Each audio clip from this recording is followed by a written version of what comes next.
people who bought in Wave 1 have now been able to actually trade the NFTs, and that's super exciting. And importantly, trade them without gas fees.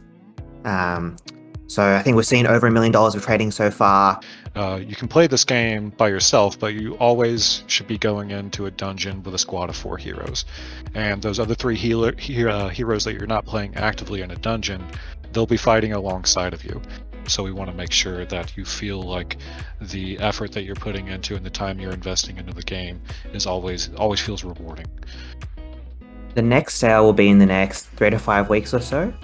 Purchasing will occur on our website, so guildofguardians.com, and people will pay using Ethereum. So any MetaMask wallet, for example, will work using Ethereum. The sale will not be on Immutable X, so it will still be on mainnet. And yeah, I would say do some research before you. Just be careful if you deposit. We expect there to be a lot of demand, and so kind of we don't want anyone to do anything crazy to try to get, because not everyone some people might miss out. So I have been playing now for quite a while is an exaggeration, for a few days, a version that I would have classified as alpha in most of the projects I worked on. And it's a lot of fun, and some of the people in the Discord know that I preferred to play with Cyrus as main tank. I still do. So yes, internally we are already at a stage that you could classify as alpha, but of course there is a lot more happening here.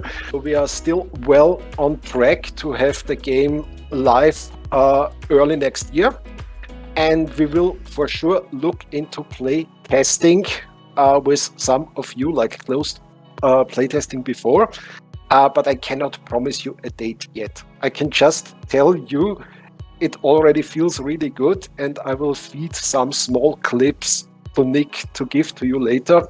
The answer to the first question, can you play without a guild? Yes. As I kind of mentioned in that diary summary, we want guilds to be surprisingly a big part of Guild of Guardians.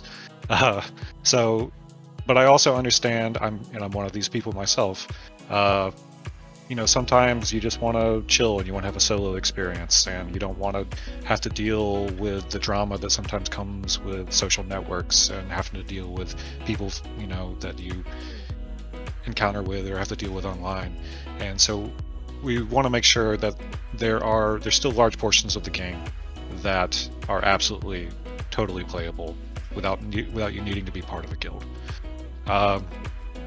As for the difference in earnings between a guild player and a non-guild player, is that guilds are just one of the many methods that you can earn while playing in Guild of Guardians. We want to emphasize the fact that we put a lot of effort in making sure that guilds are a engaging and super key and cool way to earn in Guild of Guardians, but there's other methods as well, and we want to make sure that solo players aren't kept out of the loop completely from that.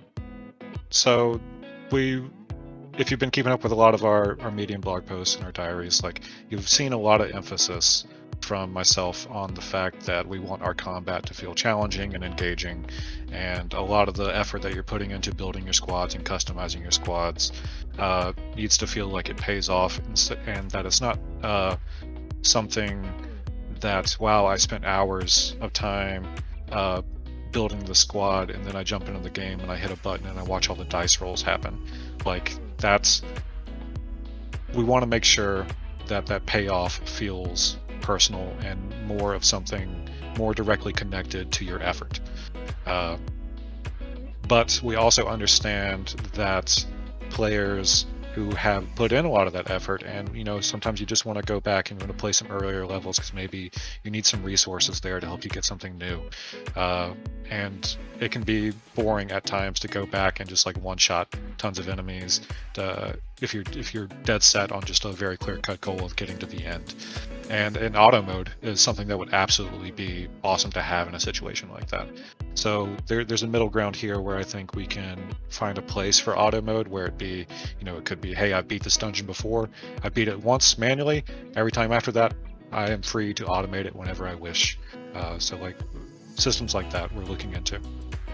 So for soft launch, I believe in our past AMA and a lot of our diaries, we've put emphasis on the fact that Guild of Guardians, and for the soft launch, is going to be very PvE cooperative focused. But going into 2022 and 2023 beyond, game modes that are PvP oriented or guild versus guild oriented, adding a more competitive element to it is absolutely on the table, and we're open to looking into that. So I think a lot of people ask about guilds. Like, are we going to have new guilds in the future? How are we going to do that when people have already bought guilds? And I think I'd like to answer this just to help give everyone information. I think that's very useful, and we always try to be transparent. So in general, this is a question about scarcity. Like, how does the game balance scarcity? And I think the answer to that question comes back to our vision. So ultimately, we want to build this massive game where people can play, have fun, and earn money, and that completely disrupts the industry. And so the decisions we make around specific questions like this, around guilds, ultimately will come back to what decision is best for this vision. And I think everyone's interests are aligned in terms of, if we make those decisions properly, then we'll be able to achieve this vision, and like everyone in this community will benefit.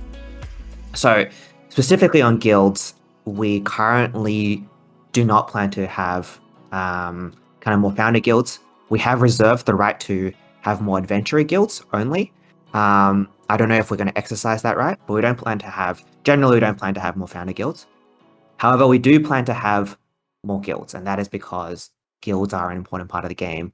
And so we're going to need more guilds in the future. Just like heroes, we plan to, we are having founder heroes, and there won't be more founder heroes in the future, but we do plan to have more heroes. As we reach kind of hundreds of thousands, millions of players, everyone is going to want this new content in order for the game to be as successful as possible. And so our approach kind of comes back to three things, which is ultimately we want Guild of Guardians to be scalable to millions of players. And so that's one part of our decision. Secondly, is we want this to be sustainable. So we want the economy to be sustainable for years. Three is we want to provide you guys with as much certainty as we can, which for now means saying that we do plan to have more guilds, but we don't know much more beyond that. And at least everyone in the community has the same information around that approach, so that you can make educated decisions around joining guilds, buying, trading, etc. And the fourth is we do try to balance kind of all the interests of the community. So we know people have purchased guilds already. We know there are some people who are brand new and want to get their hands on more guilds. And so we're thinking actively right now about how the best way to do this, and to kind of factor in all the different participants of the community.